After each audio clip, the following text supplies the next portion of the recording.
What you'll learn in this episode. Why your personality might secretly shift when you speak another language, and why that's a good sign. The surprising reason grammar perfection isn't the golden ticket to fluency. A smarter way to stop translating in your head without getting stuck. How a small change in your daily habits could rewire your brain for fluency faster than you think.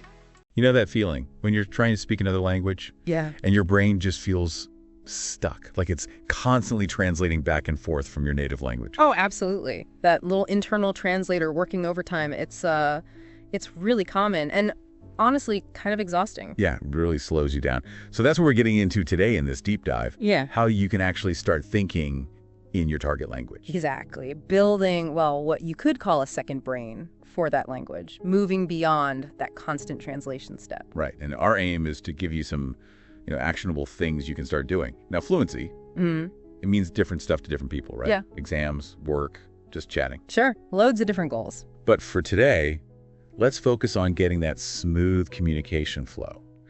And something really interesting you mentioned earlier, this idea of maybe developing a slightly different personality in the new language. Yeah, it's fascinating. People often notice this shift. Like, you might find you're, funnier in Japanese, maybe more direct speaking German. Huh. Yeah.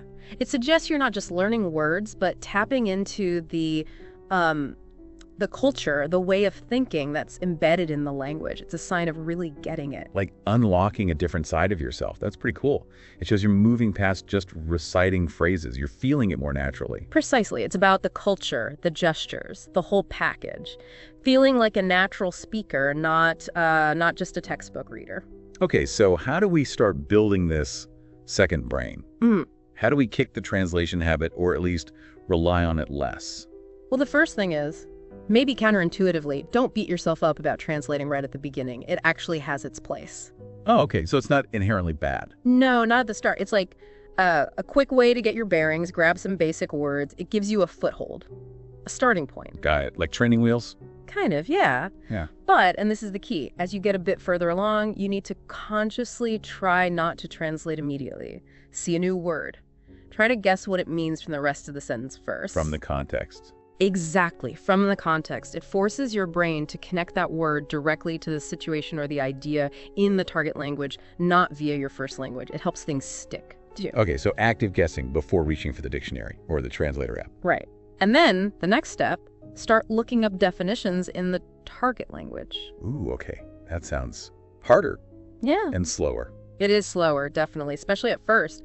You're reading a definition using words you might also only partially know, but... and this is important, it builds such a deeper understanding. How so? Well, you're not just getting a one-word equivalent. You're seeing how the language describes itself. You pick up related words, nuances. It really expands your vocabulary web within that language. It's, a marathon, not a sprint. Right. Building connections within the language itself. So less word for word. Definitely less word-for-word thinking, especially for sentences. Direct translation of sentences often just sounds weird or wrong. Yeah, I've definitely produced some awkward sentences that way. We all have. Languages just structure thoughts differently. So the goal shifts to understanding the overall message. The main idea, what's the person really trying to say? Get the gist, not just translate the parts. Exactly. And when it's your turn to speak or write, especially if it's a complex thought, break it down. Seriously, simple sentences are your friend. Can you give an example? Sure. Like, instead of wrestling with, I don't want to have kids because they cost a lot of money and I value my freedom, which might involve tricky grammar, right? Just break it down. I don't want to have kids. They cost a lot of money. Or even, kids cost a lot. I like my freedom. Simple, clear. Okay. So communicate the core idea clearly, even if it's in shorter chunks. Don't worry about sounding super sophisticated immediately. Precisely. Clarity is key. Fancy words can come later. Now, to really make all this happen, to get your brain thinking this way, you need input. Lots of it. The immersion factor. Massive input. Massive input. You've got to surround yourself with the language. So what does that look like practically?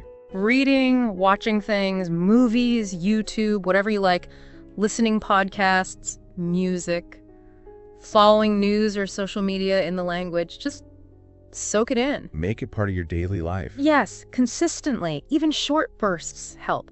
Listen to music on your commute Watch a short video. It keeps the language active in your brain, stops you from forgetting, and gradually builds that intuitive understanding. Your brain starts noticing patterns without you even trying. It starts building that internal library you talked about. Exactly. Now, we've talked a lot about taking the language in. Right, listening and reading. And that's crucial for building the foundation for thinking in the language.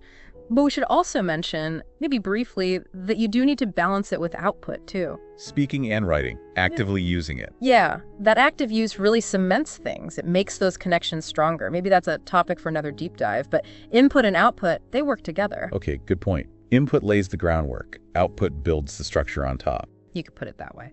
So yeah, the main takeaway for today, building that second brain, thinking directly in the language, it's a process. Not an overnight thing.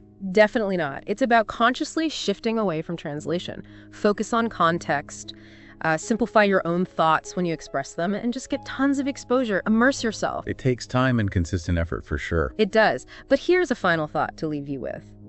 Think about how learning this language, understanding its nuances, its culture, how might that actually be broadening your perspective? We mentioned that linguistic personality thing. Pay attention to that. Notice how your thoughts, maybe even how you express yourself, might subtly shift as you get deeper into the language. It's a really fascinating part of the journey.